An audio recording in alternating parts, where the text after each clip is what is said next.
Les amis, j'espère que vous allez bien. On arrive en fin de semaine, donc comme bien souvent, je vais vous faire une vidéo d'analyse globale sur le marché pour vous donner les niveaux que je vais surveiller pour la clôture hebdo, et on ira voir quelques charts d'altcoins que je trouve plutôt intéressantes. Allez, avant de commencer cette vidéo les amis, pensez à vous abonner et à liker cette vidéo pour soutenir la chaîne, surtout dans cette période où il y a vraiment très peu d'activité, que ce soit sur le marché ou sur les réseaux. Donc vraiment, si vous êtes présent sur le marché, n'hésitez pas à le montrer. Et pour ceux qui veulent aller plus loin et être fin prêt pour le bull run qui arrive, eh bien comme d'habitude, ça se passe dans le groupe Telegram Crypto Wolfgang et vous avez le lien dans la description de la vidéo.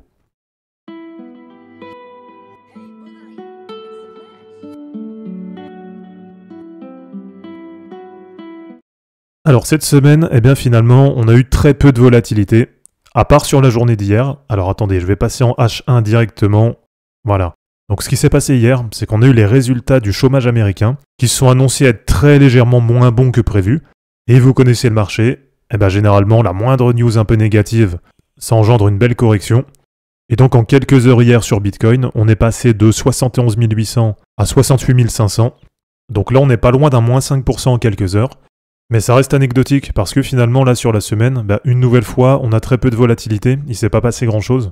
Et on est pour l'instant toujours enfermé entre 63 500 et à peu près 73 000 $, qui était, souvenez-vous, l'objectif suite à la cassure à la hausse du canal descendant.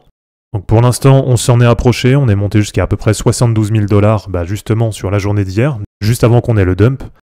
Et si je dois vous redonner le scénario que je délivre depuis un petit moment, c'est que de toute façon, je pense que pendant plusieurs semaines, voire même plusieurs mois, on va encore rester coincé là-dedans.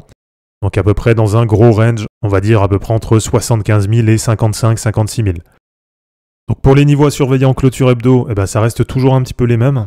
Au fil des semaines, c'est vrai qu'il y a très peu d'évolution. Ce qu'on peut quand même noter, ce qui est quand même positif, c'est qu'on a la moyenne mobile 20, là qui est en bleu, qui vient de sortir du canal descendant.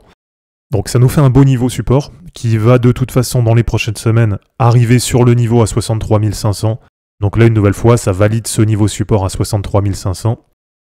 Et sur Ichimoku, c'est toujours pareil, on a la Tenkan et la Kijun qui sont plutôt plates, avec la Tenkan à 64 600 et la Kijun qui est autour des 56 000 $. Donc c'est pour ça, je le redis une nouvelle fois, je pense qu'on va rester un moment là-dedans, on va dire dans un range élargi entre 55 000 $ et 75 000 $. Alors sur Ethereum, c'est pareil, très peu de volatilité. Là, on est juste venu retester 3530, qui était le niveau support qu'on s'était déjà donné sur les semaines précédentes. Et là, on est vraiment dans un range assez serré sur Ethereum, à peu près entre 3530 et 4100 $. Et donc maintenant, le niveau bas à surveiller, ça va être la moyenne mobile 20, qui arrive à 3250 $. Et donc maintenant, pour moi, si on a un passage d'Ethereum en dessous de la moyenne mobile 20, donc ça veut dire en dessous de 3250, pour moi, ça constituera une bonne zone de recharge pour du long terme. Bon, globalement, comme je l'ai dit en introduction de vidéo, il y a quand même beaucoup moins de monde sur le marché. C'est vrai que là, même sur les dernières semaines, c'est pas forcément revenu. Et c'est vrai que je vous en ai déjà parlé. Donc d'ailleurs, j'aimerais bien avoir une nouvelle fois votre avis dans les commentaires. C'est que là, sur le cycle actuel, on n'a pour l'instant aucune nouveauté qui attire le grand public. Pour ceux qui étaient là en 2020-2021, souvenez-vous, il y avait beaucoup de monde qui est arrivé sur le marché, parce que sur les cryptos, il y avait plein de nouveautés. On a vu toute la période de DeFi, ça souvenez-vous, c'était vraiment une grosse nouveauté sur les cryptos. Et on avait eu notamment une deuxième phase avec les NFT, et voire même une troisième phase, qui était notamment le lancement des tokens type Shiba Inu. Je sais pas si vous vous souvenez, mais ça avait vraiment attiré beaucoup de monde. Et finalement, là, sur ce cycle, on voit qu'on est toujours entre nous. Et c'est un constat que je vous ai déjà partagé, c'est-à-dire que même si là, effectivement, on a eu une belle remontée des prix, la majeure partie de la montée, elle s'est faite parce qu'on a eu les ETF sur Bitcoin. Donc effectivement, grâce aux ETF, on a des nouveaux entrants sur le marché. Mais à part ça, très franchement, il n'y a aucune nouveauté. Et technologiquement, il n'y a rien non plus de très intéressant dans ce qui sort. Donc le constat, il est très simple. De toute façon, on a Bitcoin qui a été très fort et beaucoup plus fort que la plupart des altcoins. Tout simplement parce que, comme on l'a dit, les nouveaux entrants, ils se sont faits sur Bitcoin. Et peut-être même qu'ils savent même pas qu'il y a des altcoins qui existent.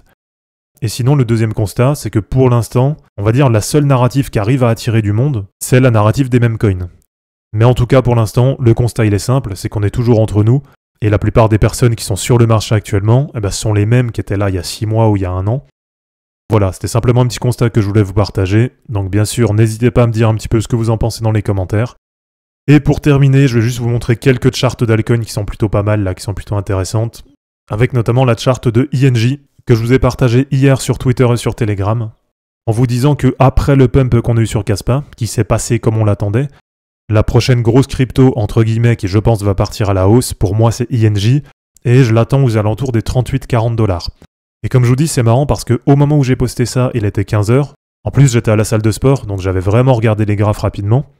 Et ce qui est marrant, c'est que tout de suite après le post, on a eu dessus un pump d'à peu près 8%. Bon, derrière, forcément, comme l'ensemble du marché, elle a corrigé.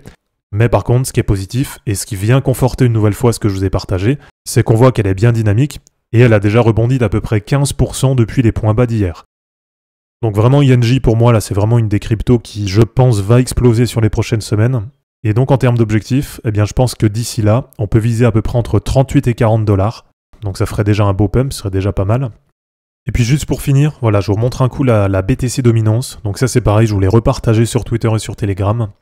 Donc là on est pour l'instant sur le bas du canal ascendant. Et donc à court terme, le premier objectif que j'ai déjà, ça va être une cassure à la baisse du canal pour revenir sur 50,9%.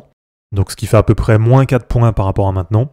Et à partir du moment où on va déjà avoir ce retour sur 50,9%, eh bien à partir de ce moment-là, ça veut dire qu'on aura déjà eu une petite période de L-Season. Et je pense que la grosse phase parabolique sur le bull run, elle va se faire quand on va breaker à la baisse ce niveau des 50,9%. Donc voilà les amis, c'est terminé pour cette vidéo d'analyse technique sur les cryptos. J'espère en tout cas que ça vous aura plu. N'hésitez pas à aimer cette vidéo, à la commenter et à vous abonner pour en suivre d'autres.